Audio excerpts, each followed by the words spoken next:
नमस्कार। आज हम बात करेंगे एक्टोपिक प्रेगनेंसी के बारे में।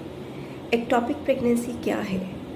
एक्टोपिक प्रेगनेंसी एक ऐसी कंडीशन होती है जिसमें बच्चा बच्चेदानी के अलावा कहीं और ठहर के वहाँ पर ग्रो करना शुरू कर देता है। यह अन्य जगह ट्यूब, ओवरी, आपकी पेट में किसी भी और जगह हो सकती है। नॉर्मली क्या होता है, नॉर्मली जो एग और स्पर्म का मिलन होता है वो ट्यूब में होता है और ट्यूब से जो बच्चा बनता है, ट्यूब में जो बच्चा बनता है यह ट्यूब से आकर बच्चेदानी के अंदर ठहरता है और वहाँ पर 9 महीने के लिए ग्रो करता है। लेकिन कभी कभी कई कारणों के कारण यह बच्चा बच्चेदानी में ट्रैवल नहीं कर पाता और या तो ये फर्टिलाइजेशन के बाद ट्यूब में ही ग्रो करना शुरू कर देता है या फिर बच्चेदानी के अलावा और किसी जगह पर ये ग्रो करना शुरू कर देता है। इसे एक्टोपिक प्रेगनेंसी कहा जाता है। एक्टोपिक प्रेगनेंसी को जानना क्यों इम्पोर्टेंट है? नॉर्मली हम जानते हैं कि बच्चेदानी में तो जगह बहुत होती है और यहाँ पर बच्चा आराम से ग्रो कर सकता है।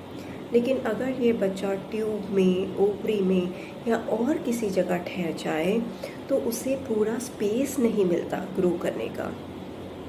ट्यूब एक बाल के समान एक पतला स्ट्रक्चर होता है, इसमें इतना स्पेस नहीं होता कि वह ये ग्रोइंग बच्चे को आगे नरिशमेंट दे पाए और इतना स्पेस भी नहीं है इसके पास। तो ये ट्यूब आगे, अगर ये बच्चा ग्रो करता रहता है तो ये ट्यूब आगे फट जाती है और मैसिव इंटरनल ब्लीडिंग हो सकती है जो कि जानलेवा भी होती है। तो ये बहुत इम्पॉर्टेंट है कि लोकलाइजेशन ऑफ प्रेगनेंसी, अगर प्रेगनेंसी हुई है तो वो कहाँ पर स्थिर है ये जानना बहुत इम्पॉर्टेंट होता है। 100 में से एक प्रेगनेंसी एक्टोपिक हो सकती है। एक्टोपिक प्रेगनेंसी होने के कई कारण होते हैं जिसमें इंडिया में प्रमुख कारण इन्फेक्शंस माना गया है। इंडिया एक डेवलपिंग कंट्री है, यहाँ पर ट्यूबरकुलोसिस बहुत कॉमन है। ट्यूबरकुलोसिस खाली छाती का ट्यूबरकुलोसिस नहीं होता, हमारे शरीर का कोई भी अंग टीबी से प्रभावित हो सकता है। सिमिलरली हमारी ट्यूब्स, हमारे बच्चेदानी में भी टीबी हो सकती है और अगर ये टीबी ट्यूब्स में, बच्चेदानी में हो जाती है तो ये ट्यूब्स को डैमेज कर देती है। तो बच्चा प्रॉपर तरीके से फर्टिलाइजेशन के बाद जो कि ट्यूब में हो रहा है, अगर ट्यूब्स डैमेज होती हैं तो ये बच्चे को बच्चेदानी तक नहीं आने देती।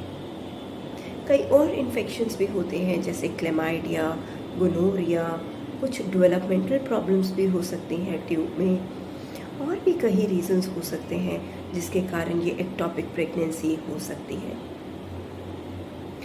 एक्टोपिक प्रेगनेंसी के प्रमुख लक्षण क्या होते हैं?